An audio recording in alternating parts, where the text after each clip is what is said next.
புது கலர்ஸ் புது ஃபேஷனோட தி சென்னை சில்க்ஸ்ல இந்த பொங்கலை ஓஹோன்னு கொண்டாடுங்க. தி சென்னை சில்க்ஸ், ஸ்ரீநகர், வேளச்சேரி, குரோம்பேட் மற்றும் திருவள்ளூர்.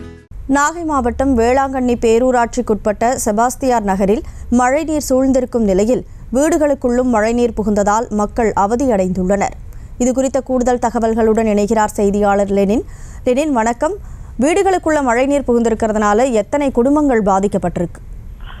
கனிமொழி, நாகப்பட்டினம் மாவட்டம் வேளாங்கண்ணி பேரூராட்சிக்கு உட்பட்ட செபஸ்தியார் நகரில் சுமார் 350 குடும்பங்கள் வசித்து வருகின்றன. சுமார் 30 ஆண்டுகளுக்கு மேலாக வசித்து வருகின்றனர்.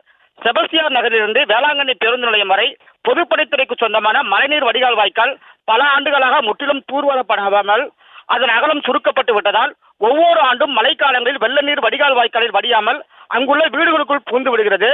மழை நீருடன் சாக்கடை நீரும் கலந்து வருவதால் விஷப்பூச்சி வீடுகளுக்குள் உட்புகுவதால் இரவு நேரங்களில் அப்பகுதி மக்கள் தூக்கமின்றி வாழ்ந்து வருகின்றனர்.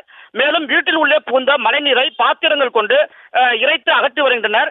மழைநீர் தேங்கியுள்ளதால் தொற்றுநோய் பரவும் அபாயம் உள்ளதாகவும் இது குறித்து மாவட்ட நிர்வாகத்திற்கு புகார் அளித்தால் மழைக்காலங்களின் போது மழைநீரை பேரூராட்சி நிர்வாகம் சார்பில் வெளியேற்ற மோட்டார் பம்ப் வைத்து இறைத்து வருவதாகவும் நிரந்தரமாக பொதுப்பணித்துறை வடிகால் வாய்க்காலை சீரமைக்க வேண்டும் எனவும் இப்பகுதி மக்கள் கோரிக்கை வைத்துள்ளனர்.